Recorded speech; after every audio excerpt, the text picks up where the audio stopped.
My name's Hugh. I'm a co-host on the Imperfects. I'm the son of Sri Lankan and English immigrants, and I call Australia home. We at the Imperfects acknowledge the Wurundjeri people of the Kulin Nation as the traditional owners of the land on which this podcast is recorded, and we extend our respects to the elders past and present. I've spent much of the last decade travelling around this country sharing stories. In doing so, I acknowledge and pay homage to the Aboriginal and Torres Strait Islander people's rich history of storytelling. I also acknowledge that whenever I talk about or practice resilience, there is no greater example than the one set by the world's oldest living culture. The Imperfects is not a licensed mental health service and is not a substitute for professional mental health advice, treatment or assessment. The advice given in this episode is general in nature, but if you're struggling, please see a healthcare professional or call Lifeline on 131114. Quick! Is anyone here a doctor? Yes, her name is Dr. Emily, and she's a psychologist. Please welcome to the Imperfects, our very own psychologist! What our listeners don't know is that whenever that intro happens, well, for the last two times, Ryan mimes it perfectly, and it's a wonderful experience. I feel like I'm getting just a front row seat at someone miming. That is precisely what you're getting. That's exactly what you got. Yeah, it is. Yeah. It's pretty good. Worth the price of admission? Yeah. It's free. You have to. Dr. M, welcome back to the Imperfects. Thanks very much for having me. Our very own psychologist. Now, as people may or may not know, your role on our show, you're our psychologist, and you come on and you look back through the archives of our show and you find episodes that you think you might be able to expand upon, well, themes within the episodes that you could expand upon as a psychologist. Dr. M, what are you thinking you want to talk about today? So I was listening back to Kate Reid's episode from late last year. Yes. Croissant Queen. Yeah. And there were, it was such an incredible two-part episodes. That doesn't make sense. And the thing that stood out to me, aside from a lot of the things that you spoke about after her episodes, was the experience of stress and burnout in particular. Yeah. Which is not something that she spoke about necessarily in depth, but I thought it might be really worthy for us to talk about, given that it is such an incredibly common experience that we really all have. Yeah, totally. I've done it 3 years in a row. Stress and burnout? Yeah. Yeah. Mark my word, this will be the first year it doesn't happen. Really? It will not happen this year. Well, because you're so conscious of it? Yeah, I've just made so many changes to make sure it can't happen. Oh, that's good. Right. But yes, it's 3 years in a row. It's an awful feeling. Uh-huh. So I think we're kind of quite keen to explore like how it is that you know that you're burning out or that you have burnt out. Mm-hmm. But maybe before we get there, we can play the part from Kate's episode that I guess got me thinking about this. But it felt like it wasn't fun. Like your experience. Yeah, you weren't really talking in the office. Talking in the office was frowned upon. So it was silent. Like there was like 35 of us and often you would hear a pin drop. Mm-hmm. So it wasn't fun. It wasn't social. I didn't feel like I could go to someone and talk to an idea that I had and it was long hours. Yeah. And I mean, the British winter, I'm assuming all three of us have been in London over the winter. Just summer, but I heard stories. Yeah. Oh, it gets cold. Yep. And also dark. It's like it gets light at 8:30 in the morning and it's dark at 3:30 in the afternoon. So you'd show up at work in the dark and you'd go home in the dark and you would just never see daylight. Yeah. So and I'm pretty sure that a daylight and vitamin D is good for our mental health. So although she doesn't specify in there, her experience of stress, particularly when you listen to the rest of the episode too, it really struck me how much those working conditions really led to, such a decline and deterioration in her mental health. Mm-hmm. Yeah. And so that's, I guess, the starting point for me to have a look at, okay, so what is stress? And then having a look at, how does that actually also lead to burnout? Yeah, great. Right. So I think the first thing for me is really importantly differentiating our experience of a stressor and our experience of stress.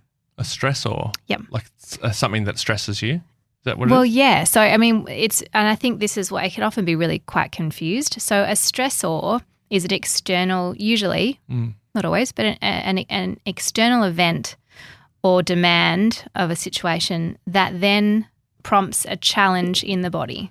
So the challenge in the body is your stress response. So, for example, driving in traffic could be considered a stressor, but we may not have a stress response to the stressor. Okay. Does that make sense? But some people may experience stress in response to the traffic. Right. So it's almost like the traffic is objectively a stressful thing, but the subjective experience might not be stressful. Is that just a more confusing way of explaining what you just said? Yeah. So we can basically Cool. So there I'll are just slowly back out of the room. Cool.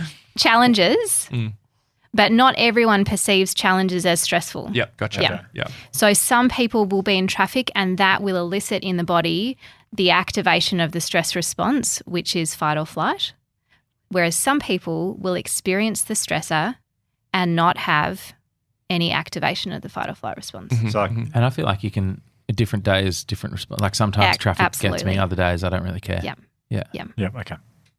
So I was think just going to add probably another really complicated way of, but there's no point. Yeah, I wouldn't mind adding something else that we won't use after that as well. So I think that's really important to acknowledge is that we can be exposed to stressors, like, for example, a stressful work environment, but we don't necessarily have a stress response. Okay. Yeah. And I think that's important because there are certain things that help us manage the stressor that stops us from having like a really overwhelming stress response, Okay. for example. This may sound like a very specific thing, but when you say stressor, that's like stressor. They're not two different words, like stressor. Sorry, I should stressor. spell it actually. Yeah. So it's STRESSOR. Oh, okay. Did you say stressor before though? Like Sorry. not or? During the traffic example, I was just getting Yeah, I trying to know work you out mean. if they are different words or not. Oh, sorry, that's completely my fault. So it's a stressor Yeah. as opposed to stress. Okay. Okay. Yeah. So there's no. So a stressor is the same thing as a stressor. Yeah, that was just my language. Okay, great. Yeah. Okay, cool. So I'll just say Okay, stressor Great. All right. every time. Can we call it a stress maker? Yeah. That's more confusing, isn't it? To add in a Yeah, maybe it is. Yeah. Yeah. Yeah. Okay. We could just call it a challenge. Okay. So not a stress source. No, it's not a stress source. That's a completely No. different thing. That's sauce made of stress. Okay, that's completely irrelevant. It's okay. It's good. I'm just trying to bottled get stress. this bottled stress. Yeah. Some mustard Yeah. and stress on my hot dog, thanks. I'm thinking a lot of people looking down at their phone now doing like the skip 15 seconds thing. Yeah. Okay. So in that sense, I think maybe it's useful to understand, well, what is the stress response? And the stress response is a physiological response that occurs Yeah. in response to perceived threat. So that is that like a completely unconscious response? You can't even really choose not to have that. That just happens So automatically. it's a nervous system response. Yeah, okay.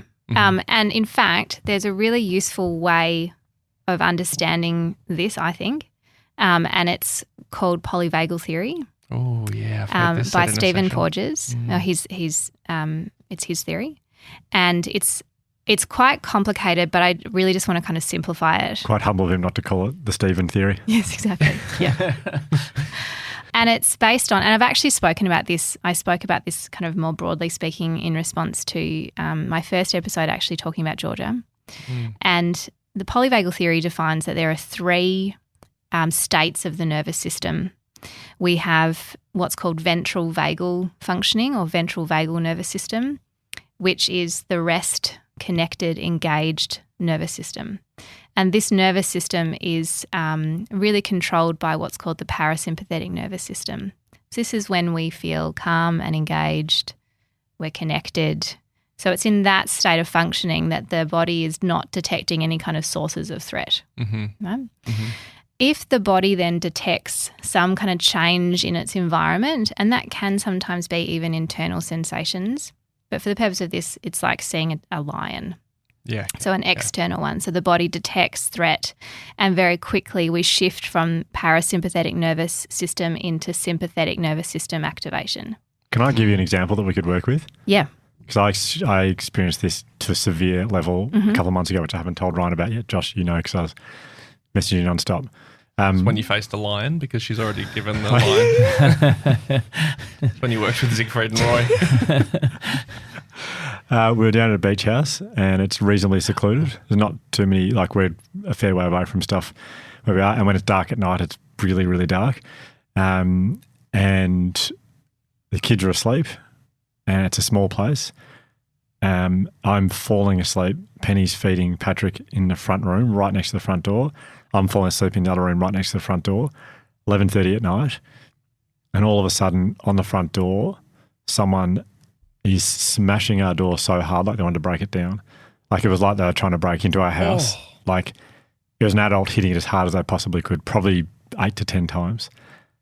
And I was falling asleep as it happened. And it was like, I've never felt fear like that before ever.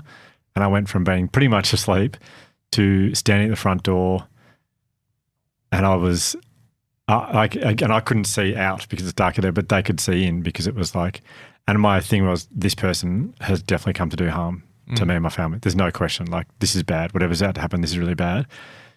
I had this like, and I went to say, who's there, in like a really manly voice. And what does that sound like? I was going to go, I was thinking of swearing as well. Yeah, go on, swear. Yeah. I mean, a reenactment, I think, is worthy. Yeah. Okay, I was going to go, sorry, this is not what you come here for. Right. I was going to go, where did I put the swear word? In between. I was going to go. So natural. I was going to go, oh no, I would have gone, who the fuck's there? Okay, good. That's good for the picture. Because then they would have gone like, oh God, this guy is scared. Swears. He's a real nasty cat. I was going to say, fucking who's there? It doesn't work. Yeah. Anyway, and I couldn't talk. Nothing. I couldn't. I was so scared I couldn't speak. Like no words came out. Like the kids are just in a room there. Penny's breastfeeding. It was all this like, this is on me here to protect the family because this is anyway. I managed to turn the front porch light on. No one's there. So whoever's done it has taken off.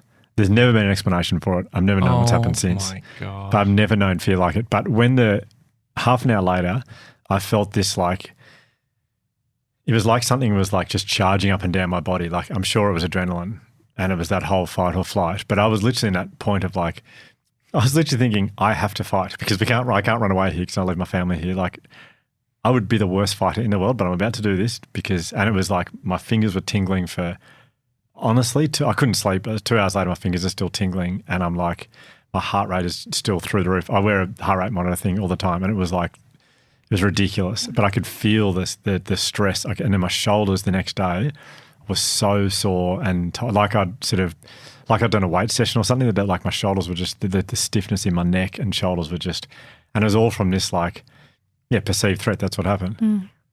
Oh God, it sounds absolutely horrific. terrifying. It was horrific. And you've also just provided, not that it's just about content, but you've just provided such a great example of what I want to talk about after this section. Yeah, okay. In terms of the after effects in particular, like how even after the threat had passed, the body was still experiencing, really heightened state of stress. So, when the body is detecting threat, and it is very much an unconscious detection too, even though it might feel like really overt, like someone's knocking on the door. The body very, very rapidly shifts us into this state of mobilization and activation. So, I've spoken about this before, but for those who aren't aware, we get like an increase in your heart rate, your breathing rate's increasing, we're getting movement and contraction in the muscles, your pupils are dilating, your hearing becomes more acute, it turns off functions that aren't needed anymore, so it turns off digestion. All of these sorts of functions, so adaptive to move you into fight or flight or freeze. Yeah. Mm-hmm. So those actions are required for us to be as safe as possible. Yeah. Now, if the body detects that we're now safe again, at some point we will return back up to ventral vagal again. So then we kind of return to calmness. And I want to come back to what happened in a minute. Yep. But if the body detects that this danger is actually not going away, it's chronic, ongoing, or actually this is such a life-threatening experience, it will move down into a different part of the parasympathetic nervous system, which is shut down. So I've spoken about this before, but the function of what's called dorsal vagal nervous system functioning, dorsal vagal state of functioning is to stop you from feeling pain. So we get a release of hormones that are painkillers. So, and I think I've described this before, like if a tiger bites into your leg, you don't feel it. Or, like in a car accident, for example, people don't report feeling the pain that they're actually experiencing, that the body's actually experiencing in that moment. Does that make sense? Yeah. Yeah. Okay. Well, I mean, no, but yes. Yeah. The body's incredible. The fact it can do that is unbelievable. Like, and it's such a life-preserving thing. I don't know if you've actually, I was thinking about this the other day. Has anyone ever seen those terrible like videos where people go on roller coasters and they pass out? Yeah. Oh, yeah. That is dorsal vagal shutdown. Oh. Really? So, yeah, That passing happened to out. Jam. Yeah. I think that happened to Jam on Splash Mountain in Disneyland. So your nervous system, I mean, obviously we can't detect what's a genuine and real threat versus like this is just pretend to get you, scared.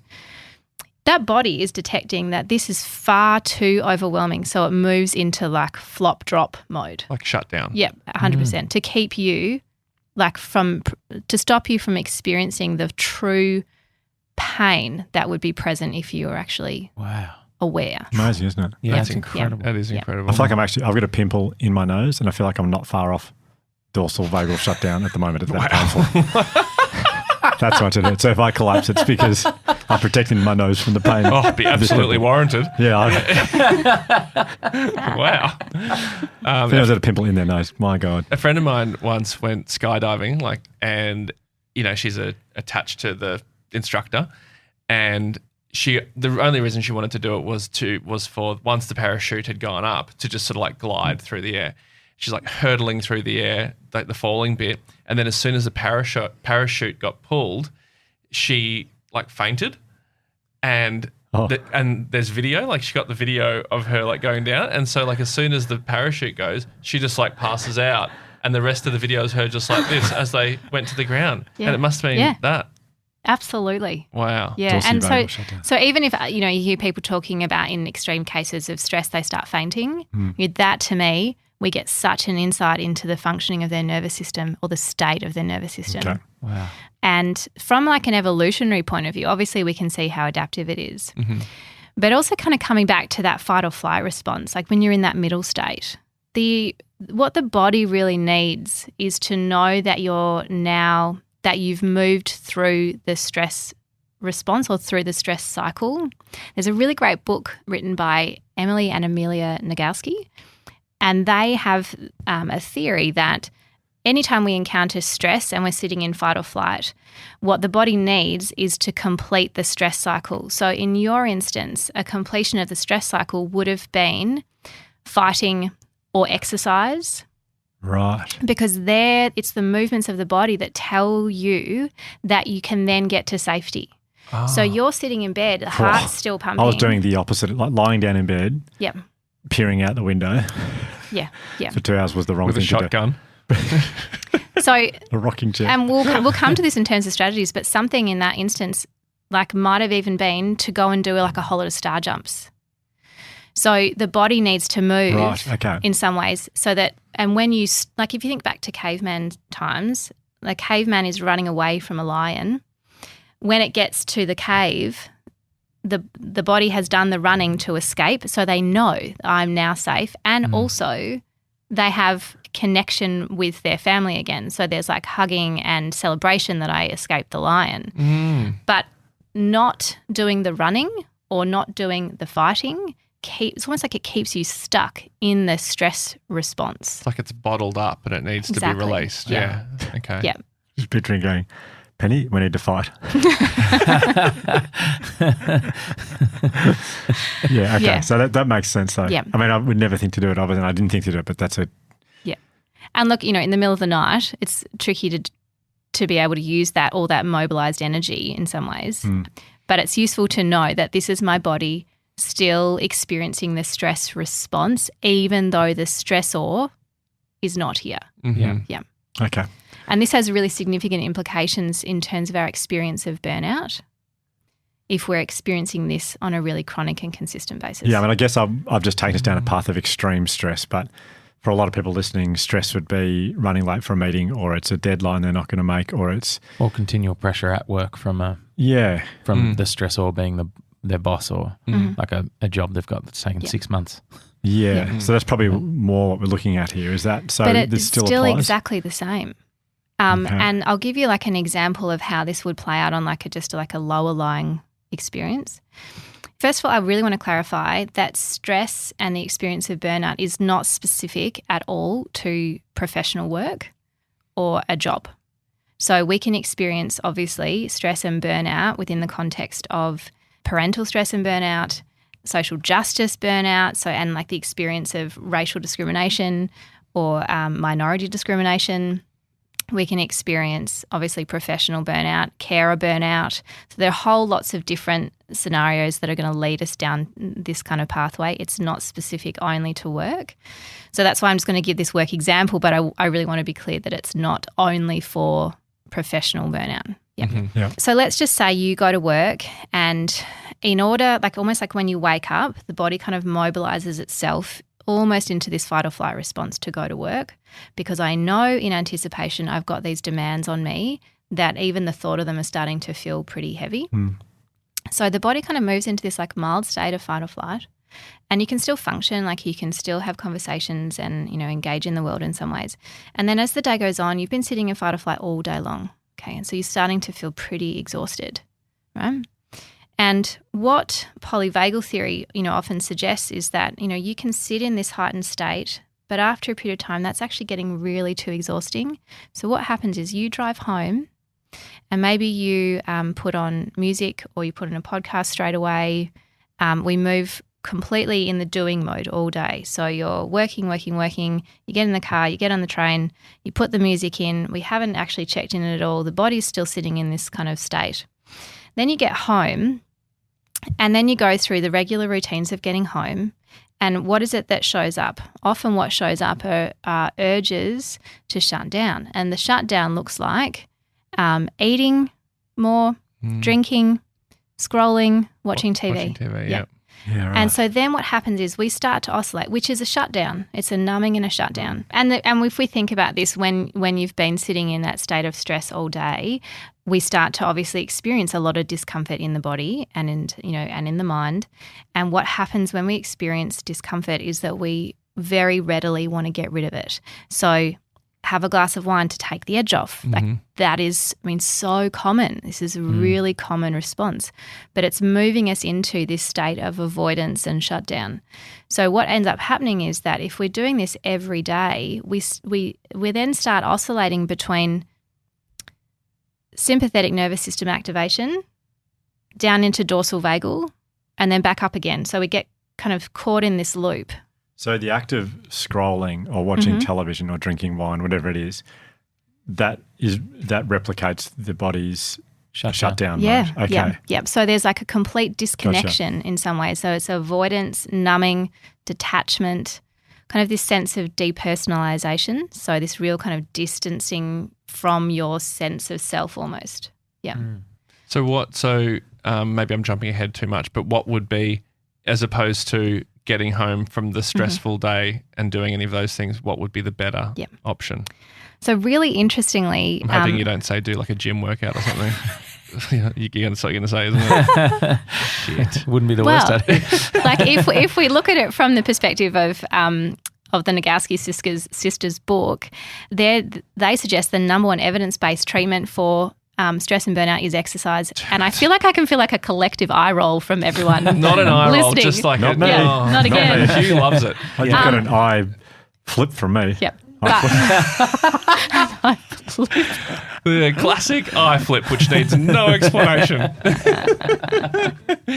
Yeah, right. So exercise is the thing. Yeah, but I will come to what that means and what that looks like. Yeah. But I also want to kind of ask, like when you get home from a stressful day, or when you've put the kids to bed, maybe when you've the demands of your day have somewhat finished, when you, like, the urge shows up, I just want to relax.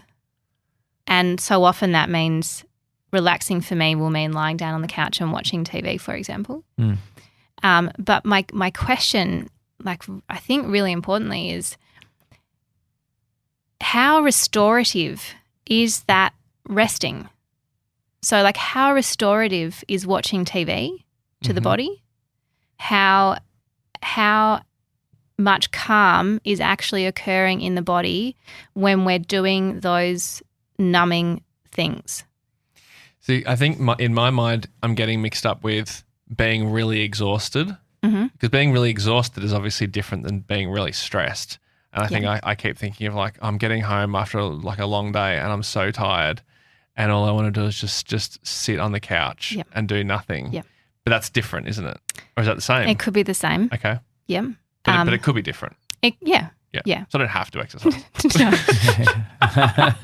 Just trying to It's like looking ways out. Trying to find loopholes. Yeah. But I guess what the key for me in there is that though the choices of those activities are to avoid the feelings of discomfort that are here all day. And so they become very automatic and reactive. And there's I think a really interesting distinction between the body being quiet and the body being calm.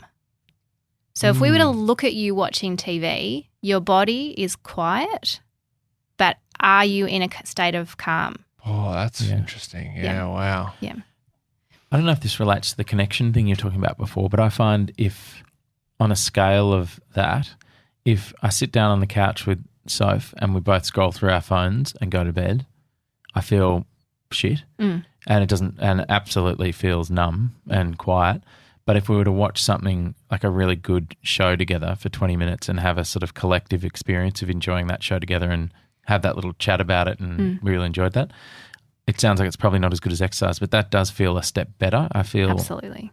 And is that because of the connection that's happening there? Yeah, and also that it might be a deliberately chosen thing. So like there might be a show that you guys love to watch together and maybe there's even like a looking forward to of that show. Oh, yeah, that makes sense. And so that's kind of really approaching pleasure rather than avoidance of pain. Yeah. Possibly. Yeah, I get you. So that's more on the calm end of the spectrum as opposed to quiet. Yeah, and like the fact that you can enjoy it together and be present together, that's so protective in terms of stress functioning. Yeah, that makes sense. As opposed to just sitting there numbly scrolling through whatever will. Yeah, that makes sense. Yeah. Is the exercise, which you might get to, I'm assuming that part of this state that you're in, there's chemicals flying around your body that you're trying to get rid of? So what are you marinating in bad stuff basically? So in terms of stress, if you're sitting in a stress response for a long time, and so, is that what exercise does, is kind of flushes it or?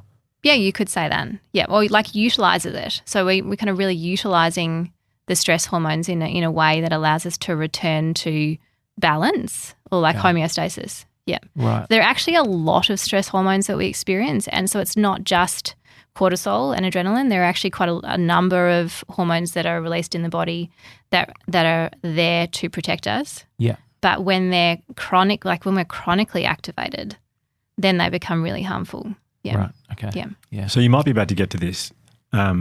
So apologies if I'm skipping ahead a bit here, but am I right in saying you're not saying you have to exercise at the end of the day? Because for me, if I exercise before I go to bed, it makes me way too happy and I can't sleep. Yeah. That's the effect that exercise has. I'm too happy. I just lie there grinning and just... God, I wish I had your response to exercise. I cannot understand. But I reckon if you guys... It makes me too happy.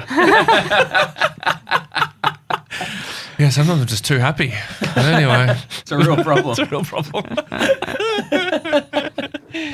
Well, maybe too happy is a sloppy choice of words, but I'm just buzzing. Like I can't sleep. And I read somewhere the other day that it is ideally if you can exercise in the morning, that's really great. But so can you exercise throughout the day to break up that stress cycle, or does exercising in the morning allow you to not experience that stress as much? It's buffering for sure. Yeah, okay. Yeah. So I'm just kind of referencing so many books here, but there's a great book called The Joy of Movement by Kelly McGonigal, who is an American health psychologist, actually. It's a beautiful book, and it really moves us from understanding movement as opposed to exercise and fitness. And so I guess actually maybe that's a really good point to note here, is that I'm not necessarily talking about fitness or exercise, but actually movement as being really key for helping us be resilient to stress and to manage stress when it's showing up.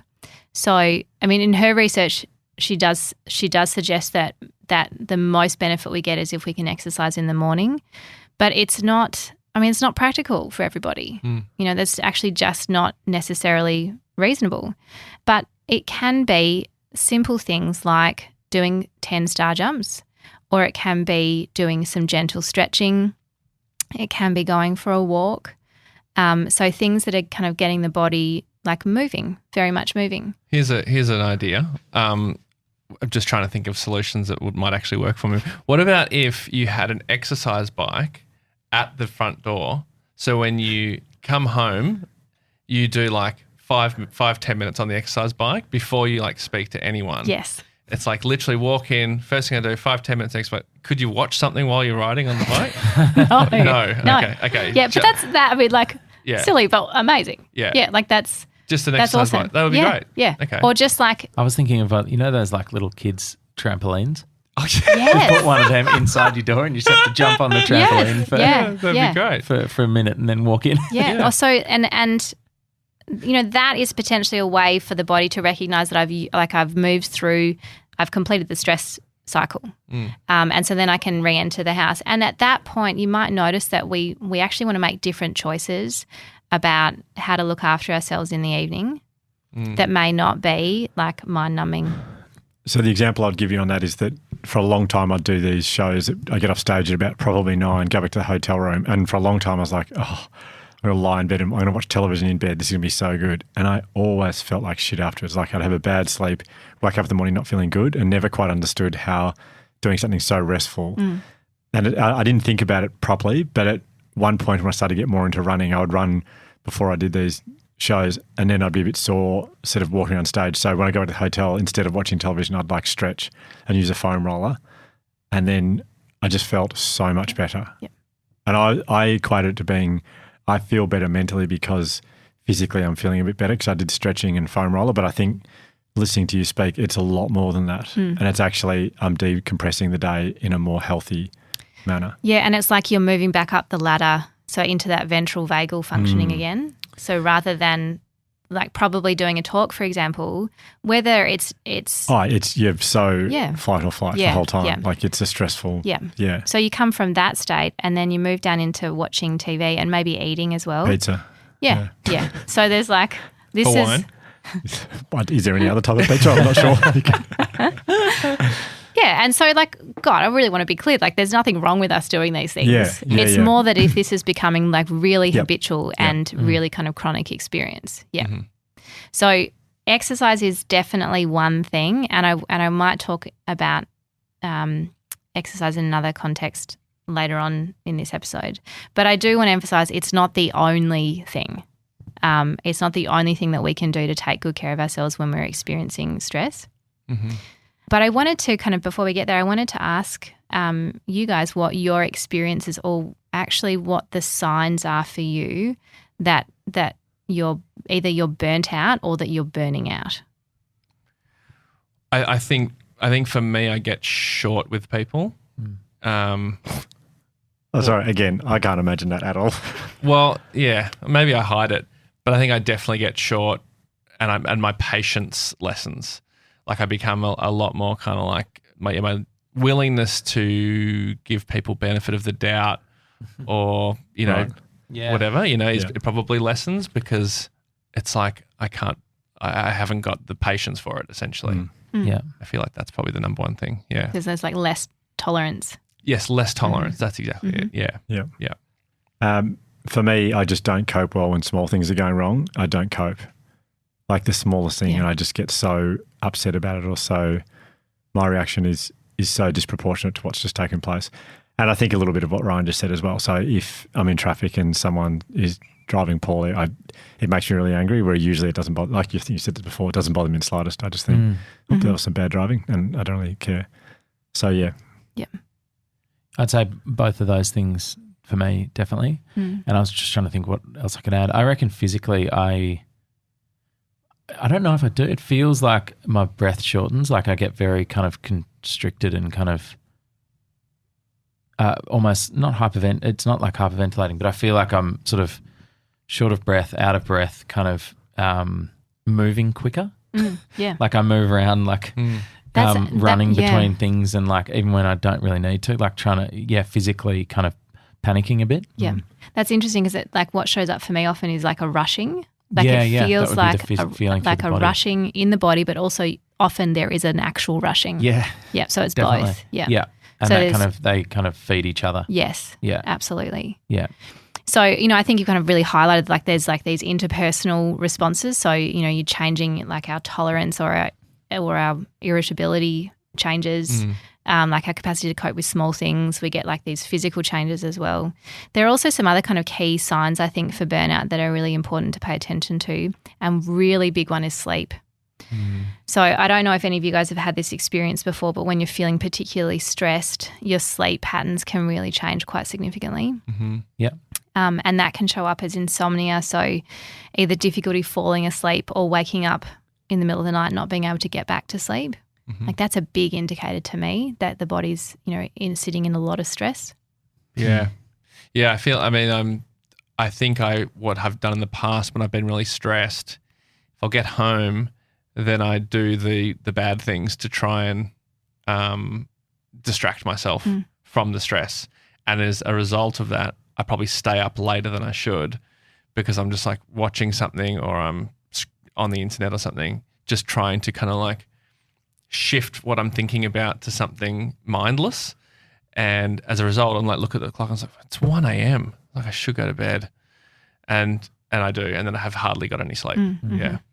And then like the sleep deprivation or the disturbed sleep obviously then affects your capacity to cope with stress the next day.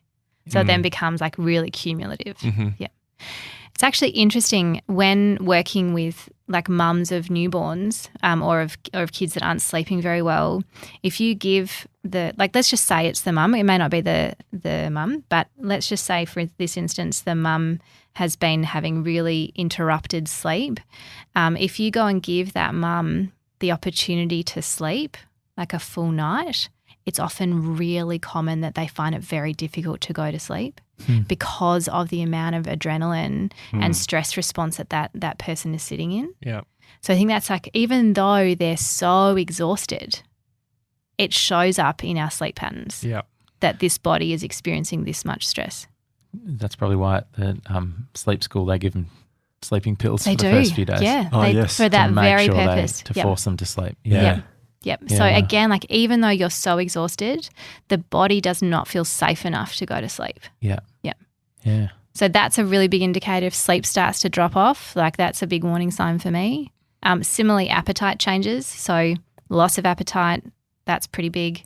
Or, eating more, definitely.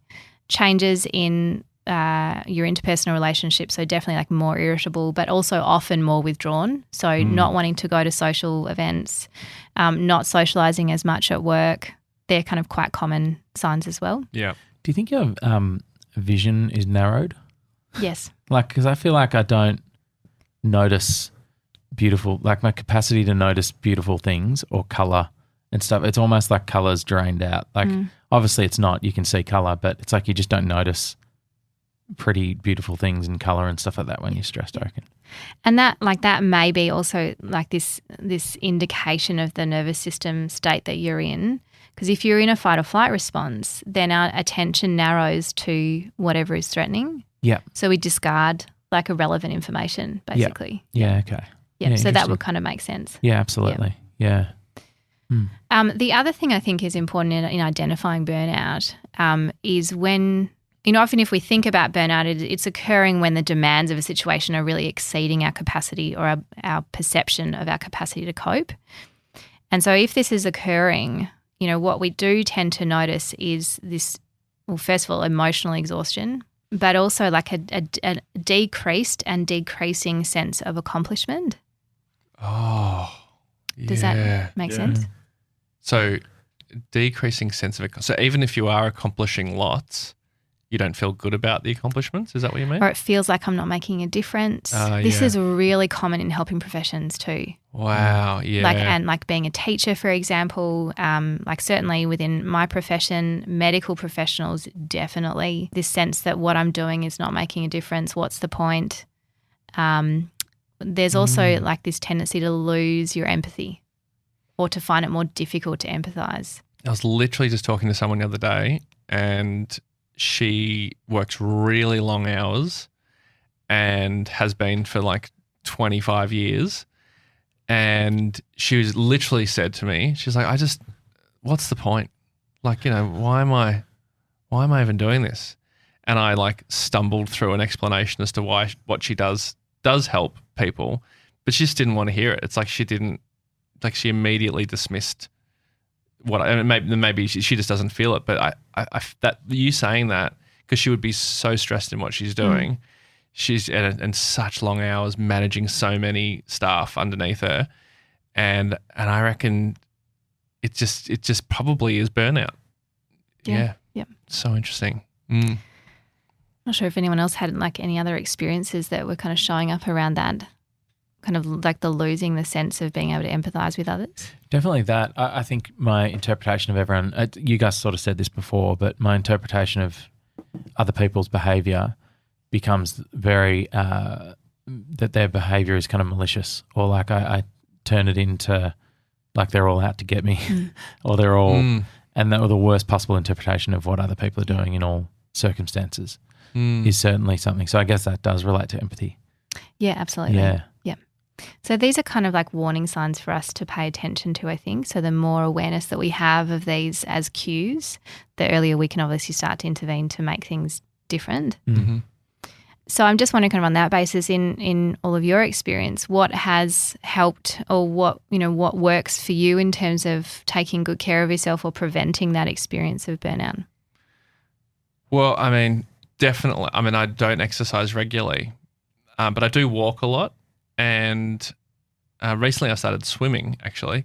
And if I start the day having done like laps, and that includes the walk to the pool and then the walk to work, I definitely have more of a pep in my step and feel better about the day. Having said that, I haven't had a lot of stress recently. I've had lots to do, but not necessarily lots of stress. So it's maybe not like a good measure. But sleep is another thing. If I wake up and I've had like 8 hours, 9 hours sleep, it's so obvious. But like, God, I feel good. Yeah. It's just such an obvious change. And the other thing actually is if for a few days in a row I've eaten really well. Yeah. If I've like eaten really healthily and not had any sort of heavy foods or whatever, I feel lighter, and not even necessarily, well, obviously weight-wise, not by much, but it's just a feeling of like there's like a bounce or something, and there's just like a general feeling of like today's gonna be good, and that it could be a combination of many things, but definitely if I've been eating bad for a few days, and this often happens if I go away, and I'm like eating heavy like pastas and cakes and things like that all the time, I definitely get to a point where I'm like I feel like foggy, my clarity of thought lowers, and I really notice it, and it's genuine. It's generally like I have to get some fruit ASAP. Like it's like my body is screaming for nutrition. Yeah. So yeah, food's another big one for me actually. There is a lot of science around that, obviously, in terms of good food, and if I kind of pull it back into polyvagal theory, it's to do with the vagus nerve, which is the longest running nerve in the body that runs from the brain, and it finishes in our gut. And so it sends information from the gut up into the brain about our state of our functioning. I didn't realize the polyvagal goes straight to the gut. Yeah, so it's the longest running nerve of the body, and it has branches off into all our major organs and finishes in our gut. And so that's why we'll often hear about people talking about the gut-brain connection. And gut health. And gut health, because, and I'm not a specialist in this area, but there's certainly kind of big, there's a huge amount of research about the impact of our diet then informing our state of mind and the state of our nervous system, and vice versa. Amazing. Yeah. So I wonder if we kind of come back to exercise just for a minute, because I wanted to mention what's known as hormetic stress. And that's stress that is good for us. And I think it's important that we also know that stress is not all bad, because we can then become really fearful of stress, and the fearfulness of stress actually becomes then really problematic too. So there is good stress, and we do this quite naturally, and good stress happens when the body gets exposed to short bursts of stress and then followed by recovery. And really good examples of this actually are intermittent fasting, and thank you. You're welcome.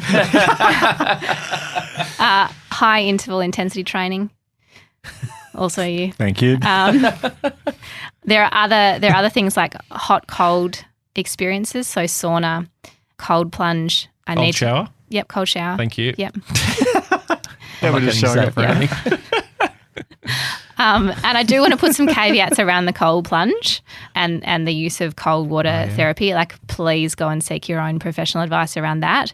But there is research around its impact in terms of it being a good burst of stress, because it really quickly activates the cells in the body that clean up the debris of the body. So it's like a regenerative experience. So we have to get exposed to that stress to activate the cells that clean up the body. Does that make sense? Sort of. Yeah. You said it in such an emphatic way. Sort of. Yeah, I know. Yeah. So I guess what I'm saying is Absolutely, that sort of. when we get exposed to short bursts of stress, it promotes growth and well-being. Well, I mean, I got to go to Finland last year, and Finland, I think, is one of like the, whatever this means, happiest countries in the world. And what I just fell in love with in Finland is their sauna culture. And sauna, and then going into the Arctic essentially afterwards, which is like 3-degree water. And it was the best. I loved it so much. Like, everyone saunas. Most houses have saunas in Finland. And it was just it did feel so restorative and felt so refreshing. Like, I would love to have a sauna and a cold plunge pool in my house. It'd be incredible. Yeah. So I have actually spoken to someone about cold plunges, and there are some things we need to be aware of with that. So, again, another caveat, please don't go out and just get yourself a cold plunge pool and do it by yourself. So please seek your own kind of advice around that. But the thing that kind of shows up in there is that we can very readily feel this kind of really great sense of restoration. Like there's like an energy that comes after that experience of short bursts of stress. Another way we can see that almost is like if you ever do yoga and then you have the shavasana at the end. What's shavasana? It's like the bit where you lie down, basically. Yeah. You lie down and it's like meditation, really. And there's like this deep sense of restoration, but it comes from having done the all that movement. Yeah.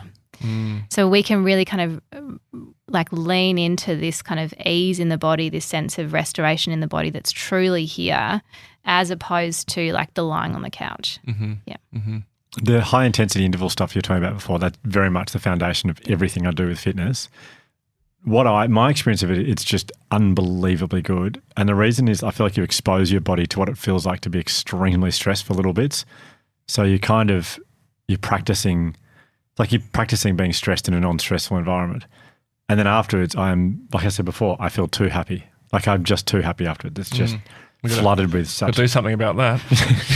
So can I ask you, second to that, do you find that after that, you're more inclined to want to connect?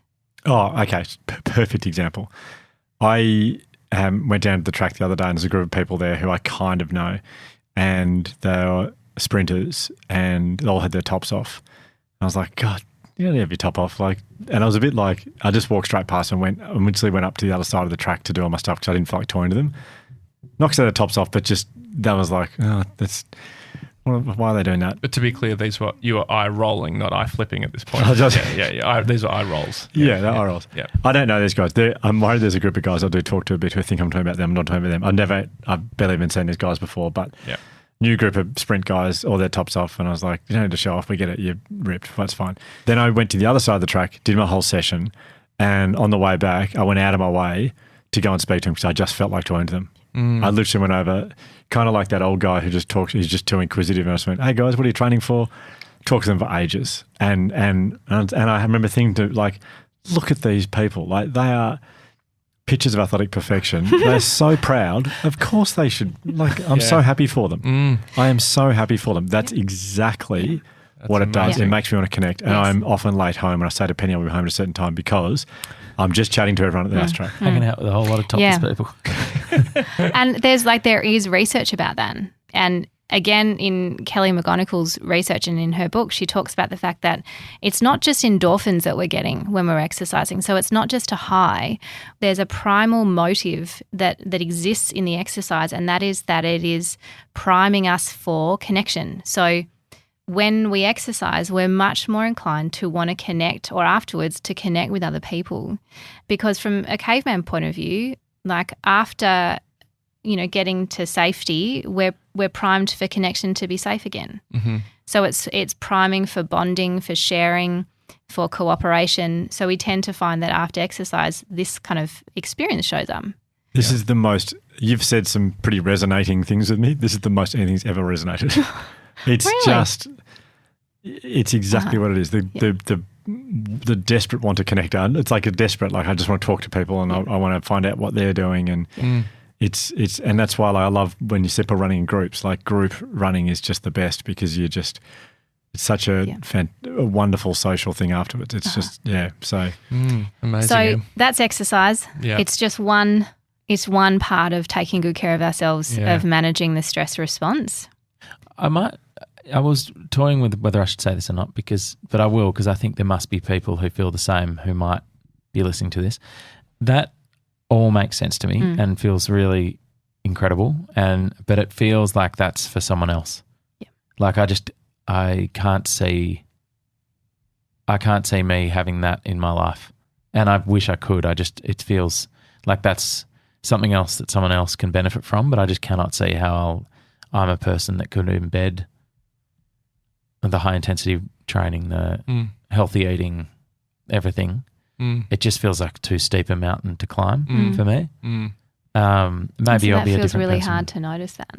Yeah, and then it can be, and I hope this doesn't come out the wrong way, but then I kind of feel worse because I know that I can't benefit from that. Yeah, or it feels like I can't benefit from that. So I just sort of warranted mentioning. Yeah, I think so. Yeah. You could like reframe maybe not the high intensity stuff, but a lot of people don't do high intensity stuff. Could you is it walking Mac when you get home? Like maybe. Like that's movement. That's kind of the joy of movement. That's the book's more about that. It's not saying. Yeah, true. Yeah. But I think what you're saying is will resonate with so many people, and I experience this absolutely with a lot of my clients. That it's all well and good to say you need to get good sleep, good exercise, and diet. But it also can feel very hard to do those things. And I think even in acknowledging that, there has to be a space then too for some compassion around the fact that this feels hard. Yeah. They're not the only things that are important for managing stress, but, are there ways, like small ways? It may even be, and I think this is actually very useful, it may even be putting on a song with Charlie and dancing. That completes the stress response, completes the stress cycle. So, those moments where I'm stepping out of that kind of shutdown mode, there's a moment there where I'm connecting and I'm also moving the body. Yeah, that makes sense. The dad's home dance.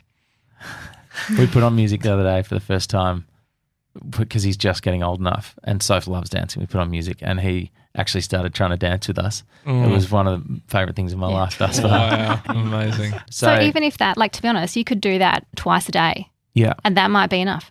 Yeah. Like dancing, that's fine. Yeah. Yep. Yeah, that's great. Because it has to be there has to be some kind of joyful part of this too. Yeah. Because otherwise it comes with this stressful striving. I must do the exercise, otherwise I'm not going to be okay. Yeah. Absolutely. Which is the feeling that was coming in to me, started to appear listening to it all before. Some high intensity interval dancing. Yeah. That's how I like to dance. That kind of is how I like to dance. Oh dear, there'll be a class pop up with that in no time. Yeah. So there are obviously other things that we really need to incorporate when it comes to looking at burnout and stress, and they're the things that we can control, and then there are also things that we might want to consider about our current context where we can change things. But in terms of having strategies to help you manage in a situation that you can't change, so, obviously we can't change being a parent, for example, or maybe you can't change being a carer, you can't not experience discrimination. So in those circumstances, self-care, and I know this sounds, again, like really probably annoying to hear, becomes so paramount. And self-care can be like, absolutely, yes, exercise, but it's also going to show up in terms of even like a minute of mindfulness. So even a minute of mindful meditation. It can be like moments where I can practice being creative or listening to music. So even just for a moment, putting on one song and lying there and just listening to it. Obviously, it can be things like massage, stretching, those sorts of things. Sometimes I like to I used to do this with younger clients, but I actually think it's really relevant for adults as well, is develop it's kind of like called a self-soothing kit. And it's to do with using our senses as a gateway to more ease and relaxation. And so like you can, this may sound a bit silly, but you can like get yourself a little box at home and put in the box things that represent each of your 5 senses that you can access to ground yourself a little bit more. So it might be something like in the box you have your nose, your ears. Thinking Mr. Potato in Toy Story. Yeah. So like quite literally you could have in there some something to smell. So it might be like an aromatherapy thing, something that smells nice to you. It could be like even a coffee bean, for example. It could be that you put in a picture that so there's the vision, so something I can see that feels soothing to me. Putting in like a reminder about a song to listen to, something that's soothing for me to hear. And obviously we've got taste, so you could, if you wanted to, like sometimes like you might put a tea bag in the box. So they're things that really represent like literally self-soothing things to remind yourself of how to move from that state of stress into this kind of state of more calm without us using those like avoidance strategies like alcohol and drugs and TV and shopping and all that sort of stuff. So it's just something really practical that you can have at home as a reminder. It's just it is so tough, isn't it? Because like that is such a great idea. But unfortunately, in a moment of weakness for me or stress, it's much more fun to buy something online. That is the hard thing. In like now when I'm in like a very analytical mode and I'm very much like, yes, I agree, I'm going to. But the thing I struggle with is in the moment. This is with lots of things. Is in the moment going like about to like go on like a website to look at bags or whatever, to go like, no, I'm not going to do that. I'm going to do this thing because it'll make me feel better. Because everything else my body's going like, yeah, but go watch YouTube. YouTube's good.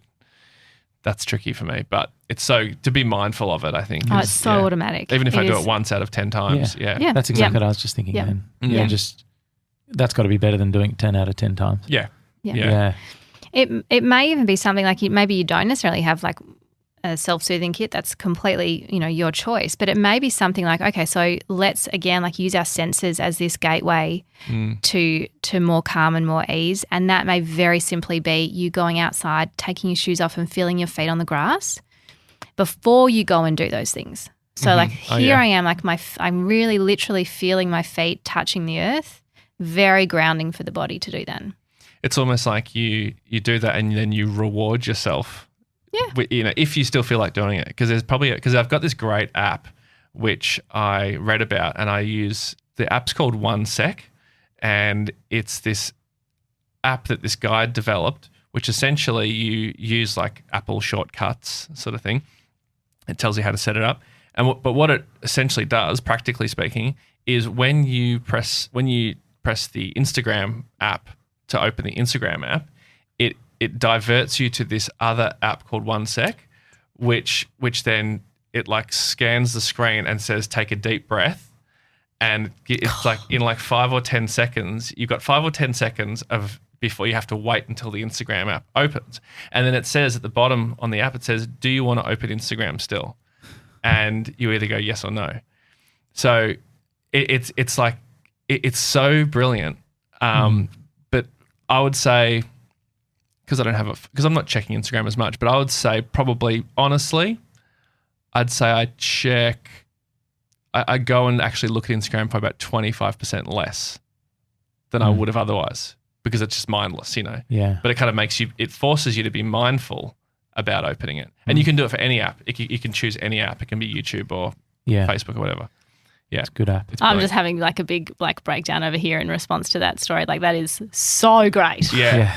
Oh my gosh. It's brilliant. So great. It's brilliant. Yeah. And it made me just think of a breakdown. I know. Oh my God. I was like literally like fireworks going off in my head. Yeah. Because it's like this pause. It's this pause. So you're moving out of automatic pilot and into like this responsive state. There's like the most beautiful quote that really kind of, to be honest, informs all of my therapy. And it's by Viktor Frankl. I'm not sure if you've heard of Viktor Frankl. Yeah, before. Holocaust. Yeah, survivor, he's a Holocaust survivor and a psychoanalyst. And he wrote the most incredible book called The Man's Search for Meaning.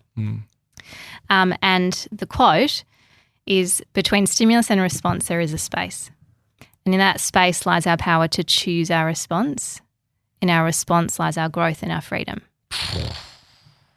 Oh. Right on, Victor. Yeah. And they developed an app for that. Yeah, that is what the app is. Exactly. Yeah. So between stimulus and response, there is a space, and we have then this capacity to choose our response. And then in that choice is your growth. Yeah. Yeah. Wow. Oh, that's good. Lots of links from this episode. Yeah. Yeah. There's something I do that I've realised that is a release, is gardening. So if I go home and even if it's like weeding, which weeding is considered a negative thing often, it's like, oh, I've got to weed. But I find, and Soph loves it as well, just like 5 minutes of pulling out a bunch of weeds from the garden. I feel so good. Yeah. I guess it's movement, it's grounding. It's being in nature. Connection to nature, Yeah, it's so good. And it's a good task, I think, as well, because it's not like weeding is kind of a thing you just have to come to terms with, that it's always going to be there. It's not like a thing you can finish and it's done. Yeah, unfortunately, it's the opposite of growth. You're killing. But, destroying growth. For my benefit. Yeah. For my internal growth. Yeah. But I just realised then, even like, or watering plants or something feels great. Yeah. Being in nature and being even exposed to awe is really helpful for kind of managing stress. That's true. There's a sense of awe when you do that, because you start noticing, oh, that plant's grown quite a bit. And you notice little things. Yeah. There's only two other things I just really want to quickly mention. Please. And obviously there's so much we can do. I mean, this topic could go on for ages, but there's so much we can do to take good care of ourselves. But one really big question for me is, if it's a circumstance that we have choice over, like being in a particular job, at some point we really need to be checking in with boundaries and also letting go. And I know that feels really hard if this is a job that you've worked at for a long time or that you've put a lot of your life into. But we really have to kind of take a moment to step back and ask ourselves, how much is this costing me? And is this worth it? And sometimes that does mean letting go of something. Of something that you love, maybe. Maybe, yeah. Or looking at, how is it possible for me to change these circumstances? And look, I've got to be honest, in circumstances where people have been in a really, really stressful job and have been considering resigning for a really long time, I don't think I've heard of anyone feel regretful about resigning in the end. I always find that really interesting. It's purely anecdotal. Mulling over it for ages. When it's been on your mind for a long time, usually the response has been, I don't know why I didn't do this earlier. Yeah. So I just think that's interesting. Like if this keeps playing on your mind, like why am I doing this? What's this for? Maybe that's important information to pay attention to. Yeah. And was there one more thing? Well, to do with boundaries and saying saying no. And it's like a whole thing of itself, really. Yeah, okay. But, kind of maybe just, have that in your mind that, am I taking on more than I actually need to? Yeah. Really? Yeah. Okay. Well, Dr. M, that was an absolute cracker. It really was. I'm so glad. Well, they're all crackers. Yeah. That was the crackest. Particularly crackful. Great to see you, Em. Oh, it's so nice to be here. Thanks for coming in. Thank you, guys. The Imperfects is hosted and produced by Hugh Van Cuylenberg, Ryan Shelton and Josh Van Cuylenberg. Our executive producer is Bridget Northeast. This episode was filmed by Andy Poole and edited by Jamison Moore.